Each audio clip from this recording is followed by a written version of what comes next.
왕이신 나의 하나님 찬양드림으로 주일 오전 예배를 하나님께 올려드리겠습니다.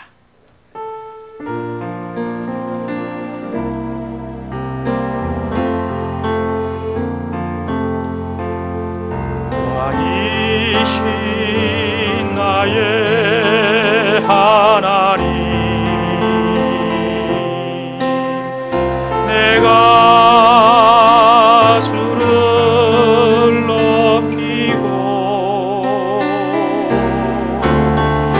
영원히 주의 이름을 송축하리이다.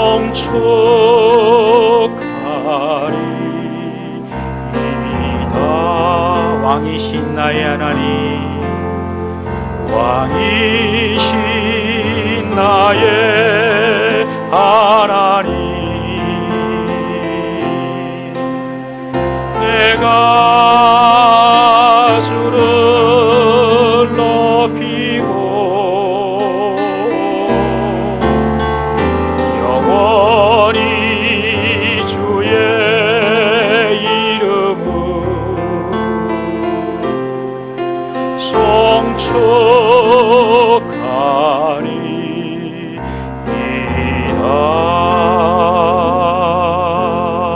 송축하리이다. 사도신경으로 우리의 신앙을 고백하겠습니다.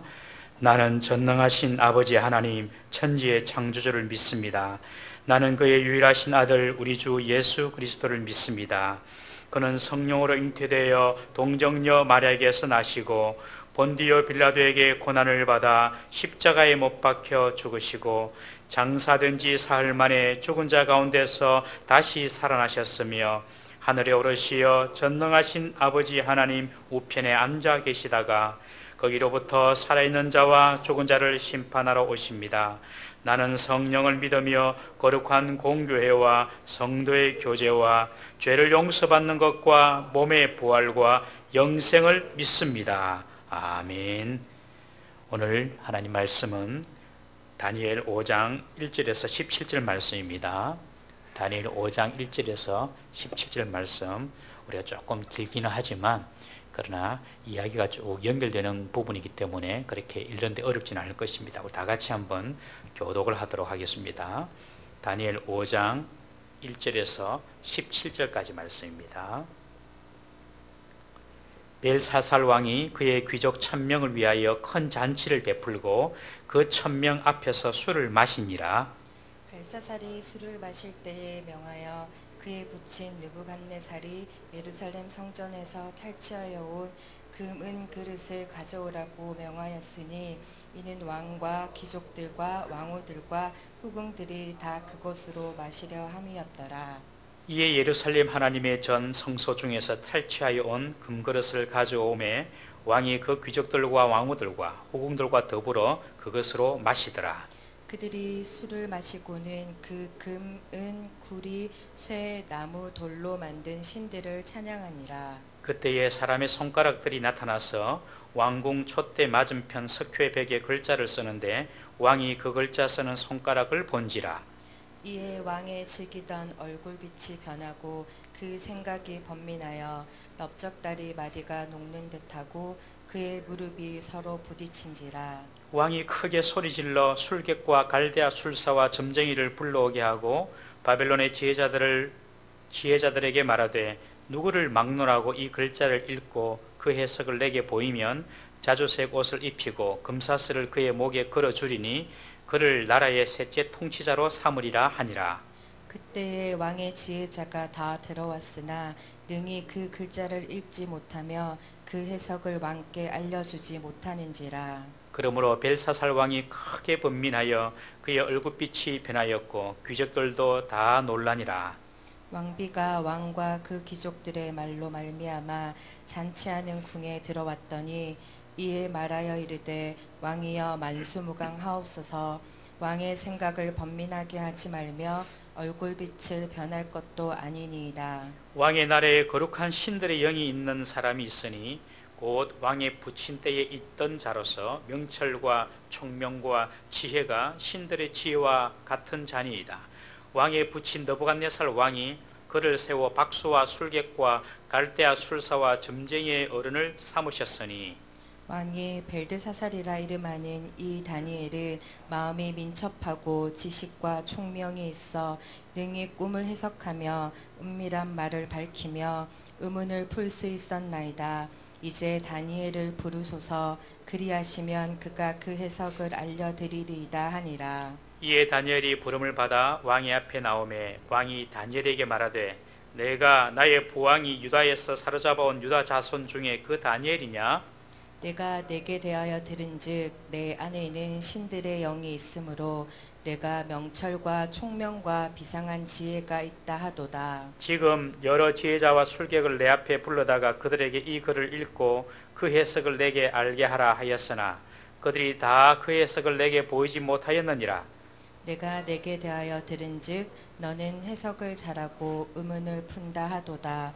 그런즉 이제 내가 이 글을 읽고 그 해석을 내게 알려주면 내게 자주색 옷을 입히고 금 사슬을 내 목에 걸어주어 너를 나라의 셋째 통치자로 삼으리라 하니. 17절 다니엘이 왕에게 대답하여 이르되 왕의 예물은 왕이 친히 가지시며 왕의 상급은 다른 사람에게 주소서.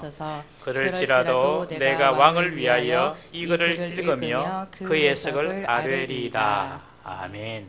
우리가 지금 다니엘서를 보고 있는데요, 다니엘 1장에서 4장까지는 바벨론의 느부갓네살 왕에 관한 그런 이야기였습니다. 그리고 오늘 이제 5장부터는 다른 이야기입니다. 오늘 5장에 보면 벨사살 왕의 이야기가 나옵니다. 그리고 이 5장에서 바벨론의 멸망에 관한 이야기까지 나오게 됩니다.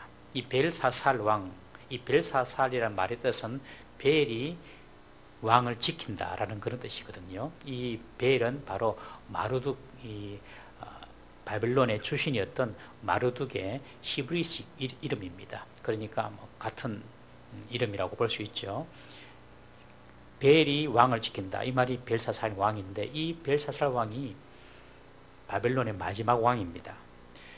이 벨사살의 부친이 누구냐면 나보니두스라는 왕인데요. 이 나보니두스는 느부갓네살 왕의 사위이죠. 사위. 원래 이 느부갓네살 왕이 죽고 난 이후에 그의 아들 아벨 마르둑에게 정권을 넘깁니다. 그래서 느부갓네살 왕의 아들이 다 바벨론을 통치를 합니다. 4년간 통치를 하는데 이 아벨 마르둑의 매부, 그러니까 느부갓네살 왕의 사위가 이 처남을 죽입니다. 느부갓네살 왕의 아들을 죽이고 자기가 왕이 됩니다. 그래서 4년 동안 자기가 통치를 합니다. 통치를 하다가 자기 아들에게 물려주었는데 또 다른 느부갓네살 왕의 사위가 이 왕을 죽이고 자기가 왕이 됩니다. 그 사람이 바로 나보니두스 왕입니다. 나보니두스 왕은 느부갓네살 왕의 또 다른 사위이면서도 왕이 된 사람이죠. 이 나보니두스가 왕으로 있을 때에 이 나보니두스는 국내 정치에는 별로 관심이 없었고 해외 정벌, 전쟁하는 데 그런 데 관심이 많았어요. 그래서 이 나보니두스는 바벨론을 비워두고 밖으로 전쟁하러 많이 다녔습니다. 그러니까 바벨론이 비어 있으니까 나보니두스의 아들 벨사살을 섭정왕으로 세워서 너는 바벨론을 통치해라. 나는 전쟁하러 다닐게. 뭐 그런 상황이었습니다. 그래서 이 벨사살은 바벨론을 통치하고 있었고 이 아버지 나보니두스는 이제 정복 전쟁을 하러 밖으로 다니고 있었죠. 오늘 우리가 읽었던 본문에 보면 벨사살이 느부갓네살 왕을 가르쳐서 부친이라고 하는데 이 부친은 바로 직계 아버지를 말하는 것이 아니라 조상, 선조라는 그런 의미입니다. 사실 이 벨사살은 느부갓네살 왕의 외손자라고 볼 수가 있습니다. 외손자. 그래서 7절 후반절에 보시면 이 벨사살이 이런 말을 하죠.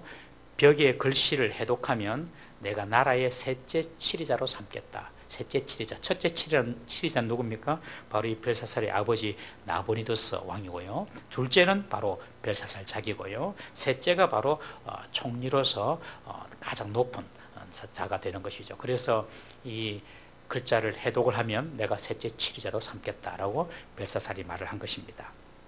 오늘 본문의 배경은 메데 파샤, 페르시아라고도 합니다. 메데 페르시아 연합군 군대가 나보니두스 군대를 이기고 난 이후에 바벨론 도성까지 그 연합 군대가 쳐들어 온 것입니다. 바벨론 도성까지 메데파시아 연합군대가 지금 진격해 왔는데, 바벨론 성은 사실 철옹성 같은 성이거든요. 그래서 단번에 함락을 하지 못합니다. 그래서 2년 동안 바벨론의 도성을 지금 포위하고 있는 그런 상황입니다. 그런 상황에서 벌어지는 이야기가 오늘 본문의 이야기입니다. 2년 동안 이 메데파시아 연합군대가 바벨론 성을 포기하고 있는데, 그러나 2년 이후에는 하룻밤 만에 바벨론이 무너지는 이야기, 그것이 이제 다음 주에 우리가 또 살펴보게 될 텐데요. 그런 내용의 이야기입니다. 하룻밤 만에 바벨론 성이 무너집니다. 100년 동안 한 번도 바벨론 성은요, 다른 적군에 의해서 침략을 받았다든지 그래서 무너진 적이 없는 그런 철옹성 같은 성입니다. 그런데 여러분, 하룻밤 사이에 무너집니다. 하룻밤 사이에도 100년의 권력을 잃을 수가 있고요, 하룻밤 사이에도 우리의 명예나 재물이나 건강, 생명도 잃을 수가 있다는 것이죠. 이 사실을 아는 것과 모르는 것은 인생을 살아가는데 엄청난 차이를 가져다 줍니다. 오늘 내가 가진 어떤 힘, 부, 권력, 지혜, 명예, 건강, 생명, 여러분 이것들이요, 하룻밤 사이에 사라질 수가 있어요. 그런데 이것이 오늘 내가 가졌으니 내일도 계속 가질 수 있다라고 생각을 하는 사람과, 아니다, 오늘 내가 가지고 있지만 내일은 다 사라질 수 있다라고 생각하는 사람이 인생을 살아가는 삶의 태도는 완전히 다른 것입니다. 여러분, 오늘 내가 가졌다고 내일도 가질 수 있다라고 생각하는 사람은요, 그의 삶의 태도가 제멋대로 풀어져서 방만하고 게으르고 교만하고 늘 자기 중심적입니다. 그리고 주어진 것에 대해서 감사하기보다는 늘 욕심을 부리고 탐욕을 가지기가 쉽습니다. 그러나 오늘 내가 가진 것들이 그것이 무엇이든지 간에 내일은 안개처럼 사라질 수가 있고 물거품처럼 없어질 수 있다고 생각하는 사람은요, 오늘을 살아갈 때에 절대 교만하게 살 수가 없습니다. 그리고 있는 것을 당연하게 여기며 살 수도 없는 것입니다. 우리는 이번 코로나 사태로 인해서 우리 일상의 많은 부분이 지금 파괴되어 있는 것을 우리가 경험하며 살고 있지 않습니까? 어제 SNS에 올린 글인데 이런 이야기가 있어요. 어느 6살 남자아이가 집에서 통곡을 하며 펑펑 울더랍니다. 그래 가만히 들어보니 뭐라고 하면서 우느냐 하면, 이 6살 아이가 우는데 이렇게 부르짖으면서 웁니다. 코로나는 밖에서 맨날 노는데 나는 유치원도 못 가고 실내 놀이터도 못 가고 맨날 집에만 있어야만 되냐고. 코로나는 맨날 밖에 있는데 나는 맨날 집에만 있어야 되냐고. 여러분, 우리가 지금까지 누려왔던 평범한 일상, 이 일상은 계속될 일상인 줄 알았습니다. 그런데 우리가 이런 일을 당하고 보니까요, 정말 세상에는 당연한 일이 없는 것 같습니다. 뉴스에 보니까 이번 창원의 어떤 한 병원에서 간호사가 인터뷰를 했습니다. 인터뷰를 했는데 이 간호사가 환자를 돌보느라 2교대를 하더라고요.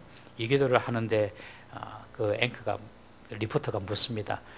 지금 가장 하고 싶은 일이 뭡니까? 그래 물으니까 이 간호사가 하는 말이, 가족들과 외식도 하고 싶고 그리고 산책도 저 마음대로 다니고 싶습니다. 이런 인터뷰를 하더라고요.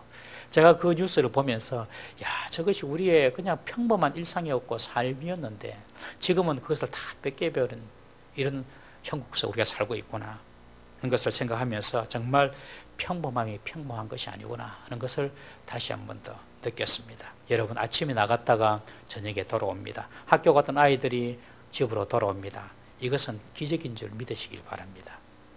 모든 평범한 일상이 기적임을 알고 감사하고 살 때에 겸손한 인생을 살 수가 있는 것입니다. 오늘 내가 누리고 오늘 내가 가지고 있는 것이 영원할 것이다, 이렇게 생각하니까 교만하고 방자해지는 것입니다. 그런 사람이 바로 오늘 본문의 벨사살 왕이었어요. 벨사살 왕은 100년 동안 이어져 오던 그 바빌론의 그 부귀와 권세와 능력이, 그리고 그 왕의 지위가 계속될 줄 알았던 것입니다. 바벨론의 도성이 메데 페르시아의 연합군의 공격을 받아서 포위 중에 있을 때에도 이 벨사살 왕은요, 눈 하나 끔찍하지 않았어요. 그리고 무슨 일을 합니까? 오늘 본문에 보면 잔치를 배설합니다. 여러분, 이 상황에서 잔치를 배설해요. 이해가 됩니까, 여러분?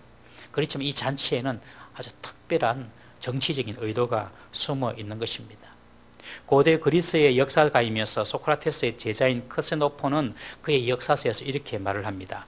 바벨론이 함락될 때에 어떤 축제가 바벨론에서 베풀어지고 있었으며 그 기간에 모든 바벨론이 술에 쩔여 있었다. 그리고 역사가인 헤로도투스도 이렇게 기록하고 있습니다. 벨사살의 잔치의 모든 자들이 취중에 있었기에 메대 군사들이 기습이 용이했다라고 기록을 하고 있습니다. 2년 동안 메대 페르시아 군대가 바벨론 성을 애워싸고 있는데 이 벨사살은요, 잔치를 벌여요. 이 잔치의 목적이 무엇이겠습니까, 여러분? 아주 고도의 정치적인 목적이 있었죠. 그것이 뭐냐면 지금 메대 페르시아 군대가 이 바벨론 도성을 포위하고 있으니까 백성들이 얼마나 불안하겠습니까? 그러니까 이런 불안 심리를 좀 해소하고 그 백성들에게 정말 염려를 놓게 하고 좀 편안한 마음을 주려고 이런 잔치를 벌였던 것이죠. 왜냐하면 이런 불안이 계속되면 이것이 사회적인 적이가 되고 그리고 왕에 대한 도전이 그리고 모반을 일으킬 수도 있기 때문에 이 벨사살 왕은 고도의 정치로 지금 잔치를 펴는 것입니다. 1000명을 모아놓고. 그렇지만 이것은 단순히 백성을 안심시키려는 그런 어떤 정책이라기보다도 한 걸음 더 나아가서 자기의 힘을 과시하려고 하는 그런 마음이 벨사살에게 있었습니다. 지금 비록 적군이 우리를 포위하고 있지만 나는 이 정도로 여유가 있다. 나는 눈 깜짝 안 한다. 여러분, 고난과 어려움이 오면요, 수그리고 엎드려야 됩니다. 고난과 어려움이 오는데 허세를 부리고 고난과 어려움이 오는데 나는 괜찮다. 이거는 하나님 앞에서 바른 모습이 아니에요. 어려움이 있고 고난이 있으면 정말로 하나님 앞에서 수그리고 사람 앞에서도 수그리고, 그것이 겸손한 자의 태도지 나는 괜찮다, 나는 버틸 수 있다, 여러분 그렇지 않습니다. 그런데 이 벨사살 왕은 그렇게 한 거예요. 정말 사실 이 벨사살 왕이 이런 1000명의 귀인들을 모아다가 잔치를 벌인 데에는 자기가 믿는 구석이 있었습니다. 그 믿는 구석이 뭐냐면 바벨론 성입니다. 바벨론 성. 이 바벨론 성은 100년 동안 한 번도 함락된 적이 없었어요. 그리고 실제로 이 바벨론 성, 우리가 제가 몇 번 설교 시간에 묘사를 했지만은 바벨론의 도성은요 90km에 걸쳐서 바벨론 도시가 펼쳐져 있습니다. 그 90km 얼마나 큽니까, 여러분? 그런데 그 도성을 싸고 있는 성벽이 3중으로 되어 있습니다. 외벽은요 폭이 한 4m 되는 그런 성으로 되어 있고, 그리고 내성은요, 2개의 내성은 6m, 7m 폭이 됩니다. 그래서 사륜마차가 지나가도 끄떡이 없을 정도로 넓은 그런 성벽을 3겹이나 쌓아서 바벨론 도성을 지키고 있었어요. 그리고 무엇보다도 거기에 보면 유프라테스 강을 끌어 들어가지고 그 강물이 성벽 주위를 흐르게 했습니다. 그러니까 연못을 만들어서 해자를 만든 것이죠. 그 성벽 주위로 강물이 흐르게 하는 거예요. 그러니까 그 바벨론 성을 치려면 강을 건너야 돼요. 이 사막 가운데 강이 있는 거죠. 생각해 보십시오. 그러면은 그 강을 건너려면 배를 가지고 와야 되잖아요. 누가 사막에 배를 가지고 오겠습니까? 그러니까 90km가 넘는 그런 도성뿐만 아니라 그 주위에 유프라테스 강에서 끌어온 물로서 이게 연못을 만들어 가지고 해자가 있었기 때문에 그 바벨론 성은 함부로 공격할 수가 없었어요. 천혜의 요새였습니다. 그뿐만 아니라 이 벨사살 왕은 성한 요새마다 곡물을 저장해서 20년은 버티게 만들었습니다. 20년. 그러니까 이 벨사살 왕은 생각하기를 우리는 버티기만 하면 이긴다. 이 사막 가운데서 적군이 쳐들어와 가지고 있을 때 우리가 버티기만 하면 이긴다. 그러니까 2년 정도 지났으니까 별로 꼼짝도 안 하는 것이죠. 20년 먹을 양식은 지금 준비해 놓고 있습니다. 이 벨사살이 자기의 어떤 군사력과 이 바벨론 성의 그 천혜의 그런 환경들을 너무 믿었던 거예요. 여러분, 하나님 이외에 다른 것을 믿는 것은 썩은 지팡이를 짚는 것과 똑같습니다. 그렇지만 이 벨사살은요 자신의 바벨론 성을 너무 믿었던 것입니다. 이런 벨사살은 자신의 그런 오만과 자만에 빠져서 백성들을 안심시키고자 잔치를 벌이고 있었던 것입니다. 귀족 1000명을 불렀대요. 그리고 오늘 본문에 보면 왕후와 후궁들도 불렀습니다. 보통 격식이 있고 정치를 하는 그런 잔치에는 왕후나 후궁들을 부르지 않습니다. 그런데 여기에 왕후와 후궁들이 왔다는 것은 그냥 술을 마시는 것이 단순한 잔치가 아니라 퇴폐와 향락을 위한 광란과 음란의 파티였다는 것을 우리가 알 수가 있습니다. 정말 그 술잔치를 벌인 거예요. 술을 마시고 흥에 빠지다 보니까 브레이크가 고장난 자동차처럼 달리고 싶은 대로 달리는 그런 어떤 욕구가 이 벨사살 마음속에 일어난 것입니다. 그래서 갑자기 뭐라고 명령하죠? 그 67년 전에 우리 조상 느부갓네살이 예루살렘을 정복했을 때 가지고 온 그 검은 그릇 가지고 오너라. 예루살렘 성을 공격해서 예루살렘 성전에서 가지고 온 그 탈취한 검은 그릇을 가지고 와라. 거기서 우리가 거기에다가 술을 부어서 마시자. 이 금그릇, 은그릇은요, 예루살렘 성전에서 하나님께 제사 드릴 때에 사용된 그릇이지 않습니까?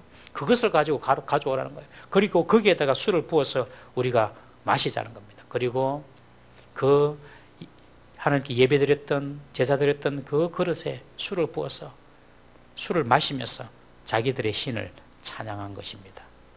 이것은 하나님을 조롱한 것이죠. 이것은 하나님에 대한 모욕이며 도전인 것입니다. 여러분, 하나님의 인내에도 한계가 있습니다. 우리 신명기 7장 10절 다 같이 한번 읽어보겠습니다. 신명기 7장 10절입니다. 시작. 그를 미워하는 자에게는 당장에 보응하며 멸하시나니 여호와는 자기를 미워하는 자에게 지체하지 아니하시고 당장에 그에게 보응하시느니라. 하나님은요, 자신을 미워하는 자를 보응하십니다. 그러나 하나님은 자신을 높이는 자는 높이십니다. 우리 시편 91편 14절도 한번 읽어보겠습니다. 시작. 하나님이 가르치되 저가 나를 사랑한즉 내가 저를 건지리라. 그가 내 이름을 안즉 내가 그를 높이리라. 그가 나를 사랑한즉 내가 그를 건지리라. 그가 내 이름을 안즉 내가 그를 높이리라. 여러분, 우리가 어떤 문제 가운데서도 건진받는 비결이 하나님을 사랑하는 일인 줄 믿으시기를 바랍니다. 하나님은요, 당신을 높이는 자를 높이고 당신을 사랑하는 자를 사랑하지만 당신을 멸시하는 자는 반드시 하나님이 심판하십니다. 여러분들 영국의 타이타닉호를 알고 있지 않습니까? 1912년 4월 10일 화려한 진숙식과 함께 2224명의 성격과 성문을 실은 채 당대 최대의 그리고 최고의 초호화 여객선을 자랑했던 배가 타이타닉호입니다. 영국 사우스 햄튼을 떠나서 이제 뉴욕을 향해서 첫 항해, 처녀 항해를 떠나는데 이 타이타닉 배의 특징은 최초로 배에 방수구역을 설치했다는 것입니다. 방수구역. 이 방수구역은요, 물이 들어와도 침몰하지 않는 것입니다. 거기까지만 딱 물이 들어오고 혹은 또 물을 배출할 수 있는 그런 능력이 있기 때문에 물이 들어와도 침몰하지 않는 배예요. 그래서 이 타이타닉호의 별명이 불침선이었습니다. 절대로 침몰하지 않는 배. 이 타이타닉호를 만든 회사의 사장이 이런 말을 했습니다. 우리의 이 배를 침몰시킬 만큼 힘센 하나님은 없다.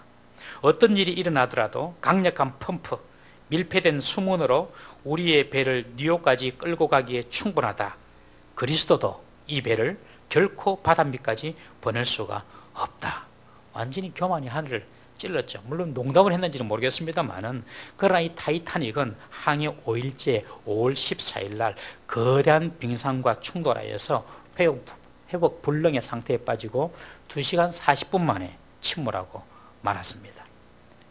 사실 이 타이타닉호가 빙산에 충돌하기 전에 약 15시간 전부터 서너 차례 앞에 빙산이 있다라고 피해가라고 경고를 받았지만 이 선장은 무시해버렸어요. 까짓것 그런 빙산 이 배가 어떤 배인데 불침선인데 절대 침몰하지 않는 배인데 하면서 자만하고 교만했던 거예요. 그래서 이 타이타닉호가 물에 침몰하게 되었습니다. 여러분, 하나님을 앞에서 자만하고 교만하면요, 하나님께서 반드시 침몰시킵니다. 오늘 벨사살 왕이 그랬어요. 술을 마시고 분별력을 잃고 자만하여서 하나님께 예배드리는 그 모든 성령 기물을 가져와서 거기에 술을 붓고 그리고 자기의 신들을 찬양하는 그런 모습, 이것이 바로 멸망하기 직전의 벨사살 왕의 모습이었던 것입니다. 여러분, 술을 가까이 하니까요, 정신이 나가버린 거예요. 술을 가까이 할수록 사람의 인생은 비참해지는 것입니다. 여러분, 우리 잠언 23장 21절 우리 함께 읽어보겠습니다. 시작. 술 취하고 음식을 탐하는 자는 가난하여질 것이요 잠자기를 즐겨하는 자는 헤어진 옷을 입을 것입니다.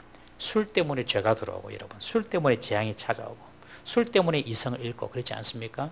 뉴스를 보십시오. 강력 사건의 대부분요 80%가 밤에 일어납니다. 그리고 항상 술과 관계되어서 일어나는 것을 우리는 봅니다. 잠언 23장 29절 30절 다 같이 한번 읽어봅니다. 시작. 재앙이 누게 있느뇨, 근심이 누게 있느뇨, 분쟁이 누게 있느뇨, 원망이 누게 있느뇨, 까닭 없는 상처가 누게 있느뇨, 붉은 눈이 누게 있느뇨. 술에 잠긴 자에게 있고 혼합한 술을 구하러 다니는 자에게 있느니라. 여러분, 이 술 문제가 참 고대로부터 현대까지 참 우리 신앙생활에 걸림이 되는 그런 문제 중에 하나입니다.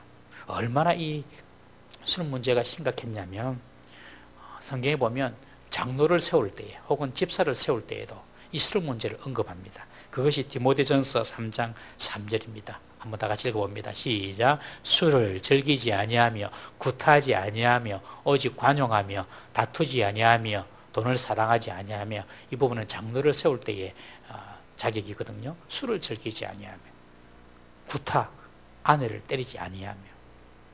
아내 때리면 안 됩니다. 술을 즐기도 안 되고요.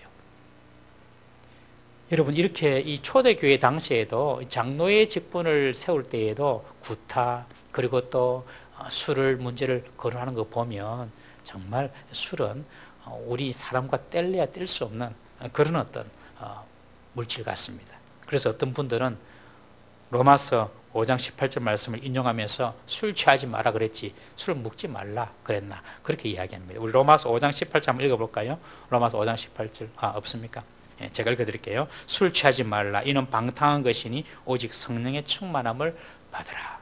술을 드시고 있는 싶은데 성경을 찾아보니 술 취하지 말라 그랬지 먹지 말라 그랬나. 예, 고맙습니다. 그렇게 이야기를 합니다만, 이 본문을 자세히 보면요, 술을 취하지 말라. 이는 방탕한 것이니, 술을 취하면 방탕이 된다는 뜻이거든요. 영어에 보면 이렇게 표현되어 있습니다. 술을 먹으면 방탕으로 이끌려진다. 술은 방탕으로 이끈다라는 그런 표현을 씁니다. 이 방탕이란 말은 환락과 유흥과 유혹을 의미합니다. 우리가 술을 먹으면 안 되는 이유가, 술을 먹으면 다른 윤리적이고 도덕적인 죄를 짓기가 쉽다는 것이죠. 이전에는 이런 이야기가 있었습니다. 술을 적당히 먹으면 건강이 좋다, 이런 어떤 이야기가 있었어요. 그런데 최근에 와서 많은 논문들이 그렇지 않다는 것을 이야기하고 있습니다. 그래서 술 한 잔만 먹어도 몸에 안 좋답니다. 특히 여자들에게는. 우리나라에서도 최근 음주운전의 기준이 바뀌었죠. 도로교통법 제44조 4항에 보면 이렇게 적시하고 있습니다. 운전이 금지되는 술에 취한 상태의 기준은 운전자의 혈중 알코올 농도가 0.03% 이상인 경우로 한다. 그렇게 기록되었거든요. 0.03%. 혈중 알코올 농도가 0.03인데 이것이 어느 정도의 분량이냐면 소주 한 컵입니다. 소주 한 컵. 그리고 맥주 한 캔 정도. 그러니까 소주 한 잔도 하지 말라는 것입니다. 그러니까 술 취하는 기준이 소주 한 잔만 마셔도 술에 취한 거다. 그렇게 우리나라에서 법으로 정한 거예요.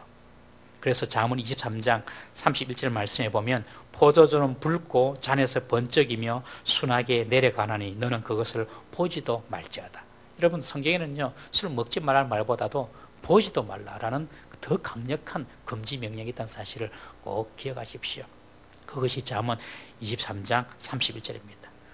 이 방송을 듣는 우리 모든 성도들은 오늘 이후로 술을 다 끊을 수 있기를 주의 이름으로 축원합니다. 그런데 이게 쉽지 않다 그랬잖아요. 고대로부터 우리와 그렇게 밀접하게 연결돼서 사람의 의지로 되는 것이 않습니다. 정말 하나님 앞에 하나님 나를 긍휼히 여겨달라고 기도하면서 하나님의 은혜로 끊어야 할 줄로 믿습니다. 벨사살이 성전의 물건들로 술을 마시고 환락에 빠져 있을 그때에 갑자기 사람의 손이 나타나서 왕궁 촛대 맞은편 석회벽에 글을 쓰는 장면이 나타나게 됩니다. 그때 벨사살 왕의 얼굴을 보면 공포에 질려서 얼굴빛이 변했다고 합니다. 하얗게 질려버린 거예요. 그리고 수많은 불길한 생각이 스쳐 지나갔습니다. 지금까지 이 바벨론 성을 지켜왔는데 그러지도 않겠다는 생각이 아마 그에게 들어왔던 것 같아요. 벨사살의 얼굴은 공포에 완전히 질려버리고 오늘 성경에 보면 넓적다리가 녹는 듯하고 그의 무릎이 서로 부딪혔다고 합니다. 온몸에 힘을 잃고 털썩 그 자리에 주저앉아 버렸다는 것이죠. 엄청난 두려움과 불길함이 이 벨사살 왕의 술을 확 깨게 해버린 것입니다. 방금 전까지만 해도 술에 빠져서 자만하고 교만하고 자기의 신들을 찬양하던 의기양양하던 벨사살의 모습이 순식간에 사라져버립니다. 여러분, 하나님 없는 인간의 교만과 오만과 방자함은 하나님의 손가락을 보기 전까지만 유효합니다. 여러분, 하나님의 손가락이 한번 보이지면요, 자기가 믿던 모든 것들이 다 무너집니다. 프랑스의 철학자 볼테르라는 사람이 있는데 이 볼테르라는 사람은 아주 교만한 인본주의자였습니다. 이 볼테르는 공개적으로 기독교를 조롱하고 하나님을 무시했습니다. 그런데 그가 죽음을 맞을 때에는 자신을 살려달라고, 죽음의 공포에서 나를 벗어나게 해달라고, 내가 지금 지옥에 떨어진다고 하면서 비명을 지르면서 그렇게 그의 생을 마감했습니다. 여러분, 하나님 없는 교만한 사람의 삶의 전형적인 모습이라고 볼 수가 있습니다.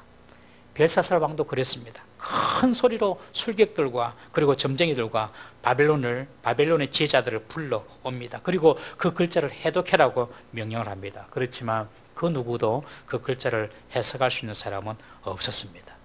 그래서 다니엘을 기억하던 왕비가 다니엘을 불러오라고 조언해 줍니다. 오늘 10절에 보면 왕비라고 표현되어 있는데 이 말은요, 사실은 태후를 의미합니다. 태후는 왕의 어머니나 할머니를 의미하는데요, 여기서는 벨사살 왕의 어머니를 의미합니다. 그러니까 벨사살 왕의 어머니가 누구냐면 느부갓네살 왕의 딸이죠. 아버지 느부갓네살 왕이 다니엘을 불러가지고 국사를 의논하고 이런 것도 많이 봤을 거예요. 이때 지금 다니엘의 나이가 82살이거든요. 82살이니까 지금은 은퇴해서 일선에서 벗어난 그런 상황입니다. 그런 상황인데 이 벨사살의 어머니가, 이 태후가 지금 다니엘을 기억하고 다니엘을 불러서 한번 물어보라고 지금 그렇게 조언을 합니다. 그때 이제 다니엘이 벨사살 왕 앞에 불려서 오늘 오게 됩니다. 다니엘을 본 벨사살이 뭐라고 하는지 13절, 14절 다시 한번 봅니다. 이렇게 말합니다. 우리 부왕이 유다에서 사로잡아온 유다 자손 중에 그 다니엘이냐? 그렇게 말합니다. 우리 부왕이 유다에서 사로잡아온 유다 자손 중에 그 다니엘이냐? 이 말이 무슨 말입니까? 이 말 속에는 다니엘을 멸시하는 오만과 방자함이 묻어 있습니다. 우리 부왕이 유다에서 사로잡아온 유다 자손, 그 포로 자손, 그 자손이 바로 너냐? 이런 말입니다, 여러분. 내가 명성을 듣기는 들었는데 우리 바벨론이 멸망시킨 그런 유다 자손, 유다 백성 아니냐 하면서 또 허세를 떠는 겁니다, 여러분. 16절에 보면 이렇게 다시 말합니다. 내가 내게 대하여 들은 즉 네가 해석을 잘하고 그리고 의문을 잘 파헤친다 한다. 그런즉 내가 이거를 읽고 이 해석을 내게 알게 하면 내가 자주 옷을 입히고 금사슬을 내 목에 들이우고 그리고 너로 셋째 치리자를 삼겠다. 이 무슨 말입니까? 내가 너에게 이 모든 것을 줄 수 있다는 거예요. 자주 옷은 왕족이나 아주 귀족들만 입는 옷이거든요. 이런 옷도 내가 네게 줄 수 있고, 금사슬, 금은 보아도 내가 너에게 줄 수 있고, 그리고 내가 너에게 셋째 치리자로 삼을 수 있는 권세도 내가 너에게 줄 수 있다. 아주 자기가 허세를 떠는 겁니다, 지금. 여러분, 지금 조금 전까지만 해도 손이 나타나서 벽에 걸었을 때에 넓적다리가 풀리고 무릎이 부딪힘이고 그리고 또 안색이 변했던 이 벨사살 왕이 이제 다니엘 보더니만 다시 교만과 오만이 살아난 것입니다, 여러분. 내가 너에게 왕만 입을 수 있는 옷도 줄 수 있고 금도 줄 수도 있고 그리고 높은 자리도 줄 수 있어. 한번 해석해봐 라고 다니엘을 지금 조롱하듯이 말하는 것입니다. 여러분, 이것이 세상 권세의 속성이죠. 자기보다 센 사람 앞에서는 두려워하고 무서워하고 자기보다 약한 사람 앞에서는 오만하고 교만하고 허세를 부리는 것입니다. 왜 그렇습니까? 세상 것을 자기 힘으로 삼기 때문에 그렇습니다. 하나님을 힘으로 삼는 사람은요, 강한 자 앞이라고 두려워하지 않습니다. 왜냐하면 하나님이 가장 강하시기 때문에 그렇습니다. 그리고 하나님을 힘으로 삼는 사람은요, 약한 자라고 해서 함부로 하지 않습니다. 왜냐하면 내 힘이 아니라 하나님의 힘이기 때문에 그렇습니다. 이런 벨사살의 이야기에 다니엘은 한마디로 그 벨사살의 모든 보상을 거절해 버립니다. 예물은 왕 당신이나 가지세요. 그리고 왕의 상급은 다른 사람에게나 주세요. 그렇지만 나는 왕에게 그 혜택을 보이겠습니다. 나는 보상과 관계없이 하나님의 뜻을 전하겠습니다 라는 그런 뜻입니다. 지금 다니엘은 이미 바벨론이 멸망할 줄 직감하고 있었습니다. 그 옛날 느부갓네살 왕의 꿈을 통해서 이미 다니엘은 알고 있었어요. 이 바벨론은 결코 오래가지 못한다. 언젠가는 무너질 것이다. 그런데 지금 그때가 이때다. 이것을 지금 다니엘이 직감을 했습니다. 그렇지만 벨사살 왕은요, 임금이나 귀족들이 입는 화려한 자주색옷, 그리고 금사슬, 부귀, 그리고 셋째 치리자의 그런 권력, 이 모든 것들을 내가 너에게 줄 수 있어 라고 지금 말하고 있는 것이죠. 벨사살은 오늘 가진 자신의 왕권, 권위가 내일도 이어질 줄 알았던 것입니다. 그래서 교만하고 자만하고 허세를 부리는 것입니다. 다니엘은 이런 모든 보상에 관심을 두지 않았습니다. 오직 하나님의 뜻을 전하고 하나님을 높이는 데만 마음을 두었던 것이지요. 다니엘은 압니다. 그 옛날 느부갓네살 왕의 꿈에서 하늘에 뜨인 돌이 인간 제국의 금시상을 부수고 천하에 그 돌들로 가득해지는 그런 꿈을 해몽하지 않았습니까? 이 세상의 나라는 언젠가 망하겠지만 그러나 하나님 나라는 영원할 것이라는 것을 이 다니엘은 이미 보았고 믿었습니다. 영원한 하나님의 나라를 소망하는 사람에게는요, 이 땅의 것에 연연하지 않습니다. 너무 좋아 보이고 뭐 비싸고 높은 관직, 그렇게 그것을 위하여서 인생을 허비하지는 않는 것이죠. 하나님께 주시면 그거 가지고 하나님 영광 위해서 사는 것이지만, 영원한 하나님을 알고 영원한 하나님의 나라를 소망하는 사람들은요, 이것은 최선의 것이 될 수가 없는 것입니다. 세상 사람들이 뭘 자랑합니까, 여러분? 세상 사람 자랑하는 것이 내가 더 가진 것, 내가 더 배운 것, 내가 더 잘난 것, 이것 가지고 서로 막 비교하고 경쟁하고 자랑하지 않습니까, 여러분? 그러나 이 모든 것들은 다 이 땅에서 사라질 것이고, 영원한 하나님 나라, 변함이 없는 하나님의 뜻, 이것만 영원할 줄 믿으시기를 바랍니다. 진정 영원한 하나님의 나라를 최고의 가치로 삼는 사람은 이 세상의 것에 절대로 연연하지 않습니다. 사랑하는 성도 여러분, 우리가 오늘 이 예배의 자리에 옹기종기 모여서 우리가 예배를 드리지 않아요. 오늘 일부 예배로는 이렇게 예배 드리지만 지금 가족으로 가정에서 예배 드리신 분들, 여러분, 우리가 이렇게 뭐 아침에 시간을 정해서 예배를 드린다고 돈이 나옵니까? 밥이 나옵니까? 온라인 예배는 밥도 안 줘요. 밥이 나옵니까? 돈이 나옵니까? 그렇지만 우리가 이렇게 모여서 누가 보지도 않지만은 예배를 드린다는 것은 우리가 바로 영원한 하나님의 나라를 믿고 영원한 하나님의 나라를 소망한다는 뜻인 줄 믿으시기를 바랍니다.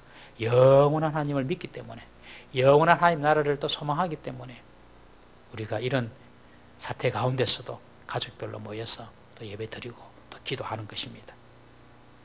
그러나 때론 가만히 우리 자신을 살펴보면 우리 속에 벨사살 왕이 꿈틀거리고 있음을 우리는 봅니다. 내일 무슨 일이 일어날 줄도 모르면서도 오늘 나의 존재, 오늘 나의 소유, 오늘 나의 힘, 오늘 나의 좋은 것들이 내일도 당연히 유지될 줄 알고 감사보다는 교만하고 욕심으로 행할 때가 있습니다. 강한 자 앞에서는 지키기 위하여 비굴할 정도로 약해지고, 약한 자 앞에서는 벨사살처럼 폭군처럼 악해지는 모습 우리에게 있습니다. 그리고 영원한 하나님의 나라의 가치보다도 현재의 쾌락과 부귀와 세상의 높은 자리를 더 마음에 두고 살아가는 우리의 모습, 이 벨사살의 모습인데, 이런 모습이 우리 속에도 꿈틀꿈틀거리고 있는 것을 우리가 인정하지 않을 수가 없습니다. 사랑하는 성도 여러분, 우리 속에 있는 이 벨사살은 떠나보내시고 영원한 하나님의 나라를 소망하고 믿음으로 살아가는 다니엘의 마음으로 살아가기를 주의 이름으로 축복합니다. 이번 한 주간도 우리 하나님 나라와 하나님의 뜻을 생각하십시다. 직장생활, 가정생활 막 복잡하지만은 그러나 항상 우리의 생각과 우리 중심에는 하나님의 나라, 하나님의 뜻, 이것을 가지고 산다면 우리들도 다니엘처럼 하늘을 소망하고 영원한 하나님의 나라를 이루는 하나님의 일꾼들로 쓰임받을 줄 믿습니다. 그런 성도 되기를 주의 이름으로 축원합니다. 다 같이 한번 이 말씀을 생각하시면서 통성으로 한번 기도하십시다. 내 속에도 이런 벨사살의 모습은 없었는지 한번 돌아보십시다. 오늘 주어진 것이 내일도 당연하게 주어져야 하는 것처럼 욕심을 부리고 교만하지는 않았는지, 그리고 영원한 하나님의 것, 하나님 나라를 바라보기보다도 세상의 것에 취하여서 너무 세상 것을 바라보고 살아진 않았는지, 내 삶의 1순위가 무엇인지, 하나님의 나라와 하나님의 뜻인지, 아니면 세상의 것이었는지 한번 돌아보시고 하나님, 내 남은 인생 다니엘처럼 세상의 보상과 관계없이 하나님의 뜻을 드러내고 하나님 나라를 구할 수 있는 그런 우리 자신이 되게 해 주옵소서. 다 같이 통성으로 주여 불쌍히 여겨 주옵소서. 한번 부르짖고 통성으로 기도하시겠습니다. 주여 불쌍히 여겨 주시옵소서. 자비로우신 하나님 아버지, 주님의 나라는 영원하며 주님의 나라는 변함없이 아버지 계속될 것을 우리가 믿지만, 아버지 우리 땅에 살아가면서 벨사살의 아버지의 그 마음처럼 아버지 세상 것을 더 생각하고 세상 것을 더 누리려고 했던 우리의 마음을 아버지 고백합니다. 용서하여 주시옵소서. 아버지여, 지금까지 있었던 것을 감사할 줄 모르고 당연하게 여기고 내일도 그것을 누릴 수 있는 것처럼 교만하고 자만했던 것을 주여 용서하여 주옵소서. 하나님께서 우리에게 은혜로 허락하신 것을 감사할 줄 알게 하여 주시고, 욕심이 아니라 아버지의 탐욕이 아니라 하나님의 감사함으로 겸손하고 나아갈 수 있는 모든 성도들 되게 하여 주시옵소서. 아버지, 우리 속에 벨사살은 쫓아내 주시고 하나님의 영원한 하나님 나라를 바라보는 이 다니엘의 마음을 저희들에게 허락하여 주셔서 오늘 우리가 이 땅을 살아가지만 이 땅에 속하여 사는 자들이 아니라 아버지 하늘에 속한 자라서 이름으로 살아갈 수 있는 모든 성도들이 다 되게 하여 주옵소서. 세상 것으로 아버지 자랑하고 세상 것으로 아버지 비가지 않도록 도와주시옵소서. 영원한 하나님께서 바라고 믿음으로 살아갈 수 있는 우리 모든 성도들 되게 하여 주시옵소서. 주여 불쌍히 여기시고 늘 옆으로 주옵소서.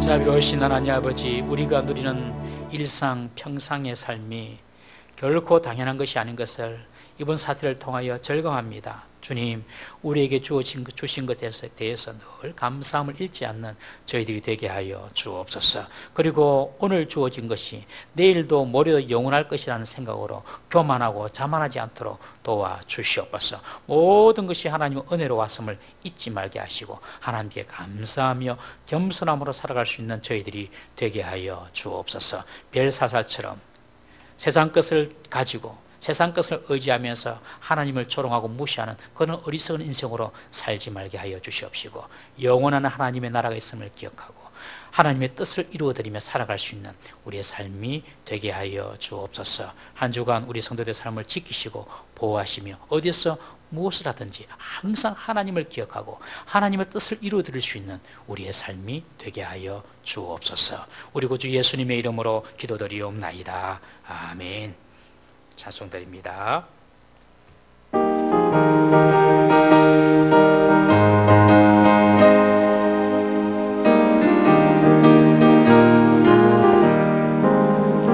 모든 죄악 길에서 목자 없는 양같이 모든 사람 길 찾아 헤맨다. 자비하신 하나님 독생자를 보내사 너를 지우려니 나가. 이때라 주의 긍휼 받을 때가 이때라. 지금 주께 나와 겸손하게 절하라. 구원함을 얻으니 험한 십자가 위에 달려 돌아가신 주 다시 살아나셨네. 기쁘다. 죄인 구원하실 때 어서 주께 나와 거신 은혜 구하라. 이때라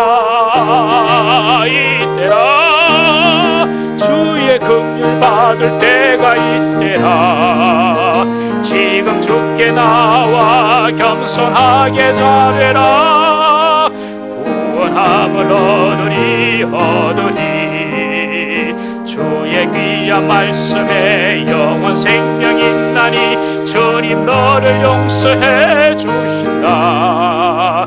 주가 부르실 때에 힘과 정성 다하여 주의 은혜 받으라 받으라.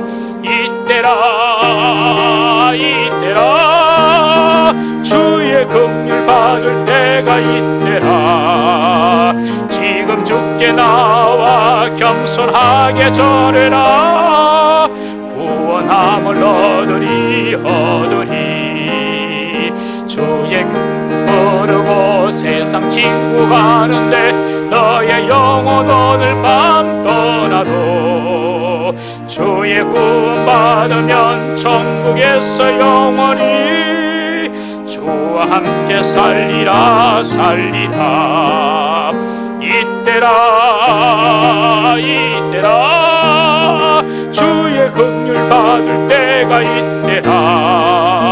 지금 주께 나와 겸손하게 아뢰라. 구원함을 얻으리. 하나님 아버지, 하나님께 주신 이 기회의 때를 놓치지 않게 하시고 늘 하나님께 회개함으로 돌아오는 우리의 삶이 되게 하시며 늘 하나님의 것을 생각하는 저희들 되게 하여 주옵소서. 우리에게 주신 이 물질도 하나님의 것이라는 믿음의 고백으로 하나님 앞에 다시 올려드립니다. 주님께서 받아주시옵시고 물질뿐만 아니라 우리의 생명, 우리의 시간, 우리의 모든 것을 받아주셔서 하나님의 영광을 위하여 쓰임받는 우리의 삶이 되게 하여 주옵소서. 우리 구주 예수님의 이름으로 기도드리옵나이다. 아멘.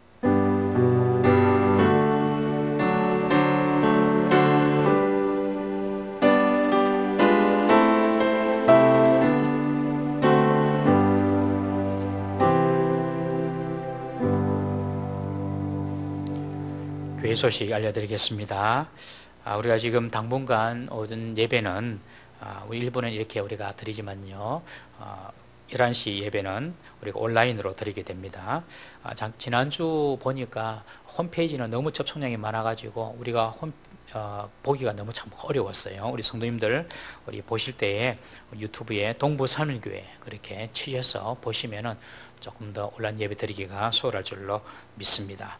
우리 11시로 정해서 예배를 드리는데요, 가능한 정해진 11시 시간에 마음을 잘 준비하셔서 예배를 드려주시기를 바랍니다. 이 온라인 예배는 아무도 보는 사람이 없어요. 체크하는 사람도 없고. 그렇지만 우리는 하나님을 믿고 또 하나님 우리 가운데 계시는 것을 우리가 인정하기 때문에 시간을 딱 정하셔서 준비된 마음으로 예배를 잘 드려주시기를 바랍니다.